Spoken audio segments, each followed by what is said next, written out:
Oh, here we are. We are in. Hello, good afternoon, everyone. Thank you for joining a little bit early. Let's see. We have a few folks joined in already. Yeah. All right. About Very 33. good. Very good. Well, great to have you all. We got a lot going on this evening, We so do. we're really happy to have you join in. Yeah. So, how was your week, Father Carlos? It was pretty good. Good. Highlights of the week. Let's see. I got to rearrange a little bit my room, so rearranging some of the animals. So I'll have to check that out. I always enjoy at least a couple times every few months, kind of rearranging things. Yeah. Kind of feels like a fresh start. Mentally, it feels good. I rearranged the dust. That counts. Yeah. So, how about your week? Yes, it was a good one. It seemed like it went very quickly. There was one day I had 4 Zoom meetings. So that was overload. But it was a good week, blessed week. I also just wanted to spend a brief moment. I'm sure most of you heard the news about President Trump's announcement and then the bishop's response to that. You probably saw that online, but I just wanted to point it out. I printed it out here. I'll just read the first paragraph. In response to President Trump's statement today, so this was written yesterday, regarding church reopenings, the bishops of Washington would like to provide a unified response. We want to let you know that the public celebration of Mass was suspended not out of fear, but out of our deep respect for human life and health. As disciples of Jesus, we are called to be instruments of God's protection for the vulnerable and the public good.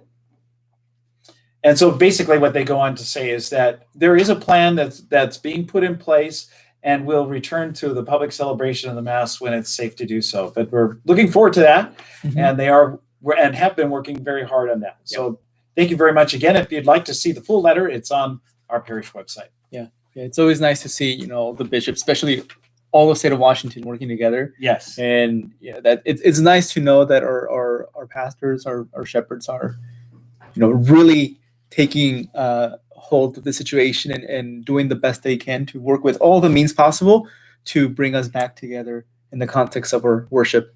So the statement came out, I think, about the middle of the day yesterday, and then the bishops had this letter prepared by the afternoon, the end of the afternoon. So to get all 5 bishops in Washington State together and to agree on anything is a good thing. So I really appreciate that. Yeah. So the church is doing a lot. Yes. Sometimes people think that the church is doing anything. They're just kind of letting the state run everything. No, they're working hard. Yeah, it was a learning for me recently to find out that actually there's been dialogue that's been going on behind the scenes almost from the very beginning with local authorities to cooperate, but also to make clear of what our Catholic worship is about and making a plan for returning is almost from the very beginning. Amen. All right, we have some comments here. We do. Yes. Mary Curtis, do we still wear red for Mass next weekend? Yes, for Pentecost? Yes, absolutely. So, we should have invited people. Do we normally invite people to wear red? Oh, yeah. So maybe I could put out a flock note message just inviting people at home to wear red. It's a way to participate. And if you want to send your photos of participating at Mass wearing red, send them. Make something with that. Yeah, that'd be cool. Yeah. Great. Yeah.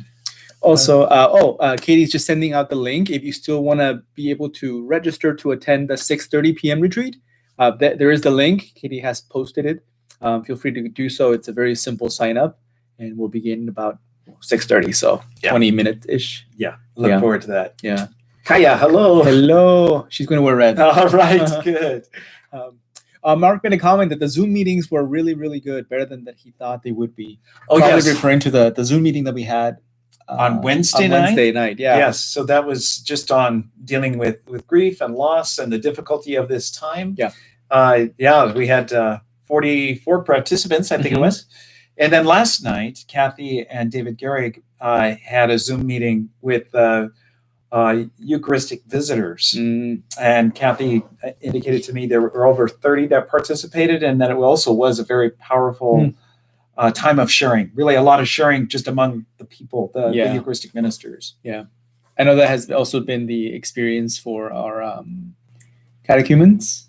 Oh yes, with Mhm. with With Katie. Katie, if you're still on, maybe you could add a word about that. Just how powerful, surprisingly powerful, the sharing has been Mhm. with those who are preparing for the sacraments. Mhm. Our prayers are with them. Mhm. So the Holy Spirit definitely acts Yes. through every means. Yes. Yeah, even through Zoom. Yeah. If we allow, if we're open. Yeah. So let's see. Dawn, hello. I got to see you earlier. You were in scanning a few things for our celebration of the 60th anniversary. Oh, or yeah. for the updating of the website with the information. It was so good to see you and any parishioner. Anytime that I'm walking by and I see somebody, once in a while I'll see somebody out in the streets. Yeah. I saw, who did I see today? I was driving by Trader Joe's and I saw Desmay. Oh my I saw gosh. Desmay driving. I was like, Yes. oh, I know that person. Yeah, it's always nice. Can't miss that red hair. Nope. With Desmay. I know Earl and Charlotte are looking forward to the retreat. Oh yeah. Yeah. Good. Yeah. Good. It'll be Great. a good time. Ellen Wright. See you, Mass again. Father Gary. Oh, thank you, Ellen. A huge thank you to all the parishioners for streaming live masses and worshiping opportunities. Absolutely. Yeah. course. We're glad to do that. Thank you to JT and his talent to make it happen. Yeah. Uh, So the comment from Katie, the way in which the elect and candidates have shared of themselves has been inspiring to my own faith, and it's been such a gift to walk with them, together with them.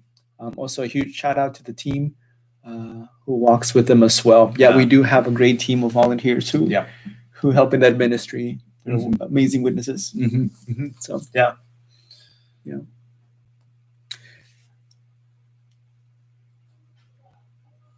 All right. Woohoo! Okay.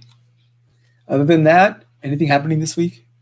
That's coming up this week. Of course, I think if you were watching the Mass, you know that we're having an outdoor drive-in adoration. In fact, we're getting ready for that similar celebration in Spanish at 6:30 tonight. So we have the retreat in English and the outdoor drive-in adoration happening in Spanish at 6:30. So the parking lot is starting to fill up. Yes, it is. Yeah, it's Yes, exciting it to is. see. It's- Mhm. People are needing and hungry to gather Yeah. around their Eucharist, and Yeah, it's a nice sign. yeah. Yeah. And Deacon Abel told me that there's a drone that's going to be doing a photography of it. Aha. So that'll be interesting. Okay. Yeah. Sherry, hi, fathers. Father Gary, I've noticed you ending masses with the ASL sign for "I love you." Do you speak ASL or just a few do. signs? Well, just a few signs. My grandmother in her later years was deaf, so we did that with her. Ah. I love you. So Yeah. actually, my sister-in-law knows ASL and used to interpret masses for the archdiocese, the youth convention mass and other masses like Ah. that. She used to do the Yeah. interpretation. Yeah. I did take because in high school you have to take a foreign language. Mm. The only options were German, Spanish, French, and American Sign Language. They automatically put me in Spanish. So then when the teacher realized I was a native Spanish speaker, she kicked me out. And then they placed me in ASL, which I really enjoyed. Oh yeah. So I took 2 years of sign language. I've retained enough to, if I meet somebody, I can, have a very basic conversation. That's cool. Yeah. But yeah. One of my nephews, so this would be the son of this particular sister-in-law. He was slow in learning to speak. So he was over 2 years old before he actually spoke.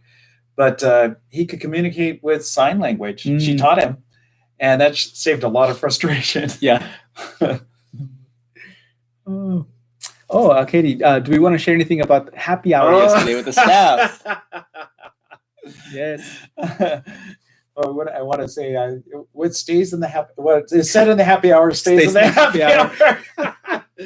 Actually, no, that was quite a bit of fun. Yeah, it was. Yeah, so the staff had a happy hour at 4 on Zoom yesterday. We dressed up and we talked about each other's, costumes and just had fun. It was really good. Yeah. Maybe Katie, you want to add something to it. But, it was fun. Yeah, very relaxed environment, just to support one another, especially as staff. Yeah, in a very different format. So. Yeah. So finding ways to be with each other, even though it's to be present, even though we're doing so at a distance. Father Carlos wore a snake.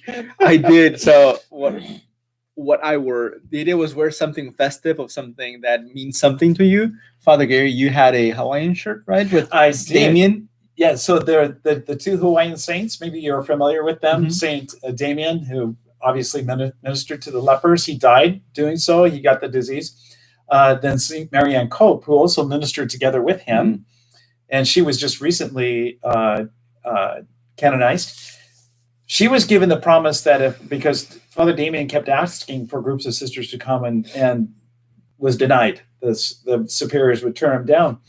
So Sister Marianne Cope was told in prayer by the Lord that if your sisters go and help him, none of your sisters will get sick. And then that turned out to be true. So pretty amazing. So you wore that and a hat, right? And a hat that I got in Germany. Bishop Tyson and Father Jim Lee and I all have the same hat from that trip. It's fun. And I got to the meeting like right on time. And that's when I realized, we're supposed to have something festive. What do I get? What do I get? What's in my room? So I turn around and I see the python cage. I'm like, that works. Let's take out Monty, put him around my neck. And that's what I wore. Yeah. Mark, it could be a fundraiser if you sell tickets to it. I like how you think, Mark. Yeah, that's good. Good. Yeah, very good. Yeah, which is also a reminder about us. We're in the middle of the annual Catholic Appeal. So thank you to everyone who's already made a pledge. And if you have not, you can do so either online or just turning in your envelope. But thank you for that. Yeah. And I think you know that once we make our goal, then we get the rebate. So it's always good to make the goal. It helps our parish to get that rebate. So thank you for your generosity. Yeah. And don't forget that your past ACA dollars helped to get this guy to be a priest. I'm here thanks to you and your previous support. So thank you for that. Which I just celebrated my 1-year diaconate anniversary. Second year. Isn't that something? Second year. And then the first year, of course, is coming up next month. For priesthood. So, for those of you who remember, now it's Father Cody Ross, but when he was with us, Deacon Cody Ross, today was his 5th anniversary of being a deacon. So, Sherry, monthly Monty Python. Great pet names. You inherited that though, didn't you? I did. That one was when I adopted him, his name was Monty. So not all of the animals have names. At least not yet. I don't know about the fish. I'm not going to name each individual fish. Too many. And it's hard to tell who's who among them. But at least like the single species or like the more, the ones with a higher or more personality per se, those definitely get names. Yeah. When we had cattle growing up, we named all of them. It's strange to talk about the name of the one that we were eating at the dinner table.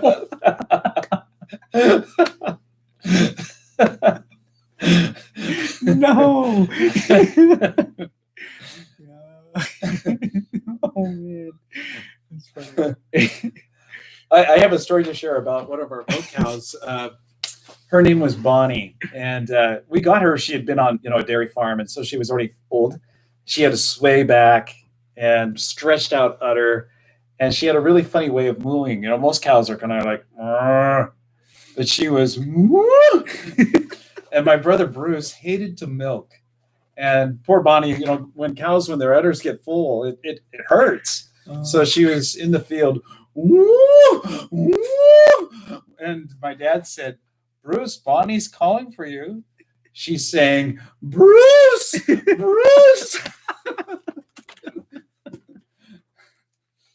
Oh my goodness. Are you afraid to go visit Father Carl? So Don, you'd be afraid to go visit. I guess, I grew up in the country, so it doesn't bother me. Not in the least. A lot of people have been worried about me. That's fine. I just noticed that, if they're fed and they're comfortable, they're fine. They're just living life. They are. And they have nice enclosures. Yeah. So they have nice little setups. Yeah. Very good. Good question, though, Don. Thank you for looking out for me. Any Deacon Bill stories? Deacon Bill stories. Oh, This was the last Holy Thursday he was alive, and he was using the incense, and somehow the top of the incense got caught, and coals spilled all over the carpet and burned the carpet. Which, if you remember, Lou Cunningham, deacon when he was here, and now Father, he did the same thing when he was an altar server at St. Anthony's. He burned the carpet in the sacristy, and then it was during the Easter Vigil, and the smoke was pouring out of the sacristy into the church, and they were filming it because it was the Easter Vigil, and the choir was singing "Let the Fire Fall."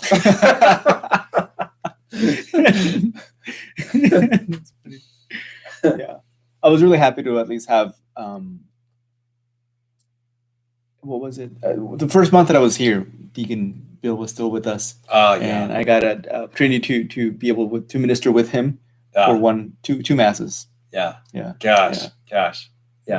But more seriously, Deacon Bill, together with Gina, just real servants of the church, of our parish. A lot of times I would find out, Deacon Bill kind of had a quiet personality, and he would just kind of take care of things behind the scenes and did a lot. A great organizer together with Gina. If I asked them to do something, I knew without a doubt that it would be done, and it would be done well. So thank you. Max, hello. Greetings, fathers, blessings. I have some news. I have been sent to Sacred Heart, Tacoma with Father Tuan for the summer. So Max is one of our seminarians. He'll be going to Mount Angel Seminary in the fall. So he's going to Sacred Heart Parish, which is a large Spanish-speaking parish in Tacoma. It's actually soon going to be becoming Jesuit parish, but that's great, Max. Yeah. All right. So at one point he'd like to come in for a Tuesday Mass and do a little farewell. Oh, yes. For those who tune in for Tuesday Masses, you'll recognize Max with organ playing. Keyboard. Yeah. Greetings from Max, the Chilean guy.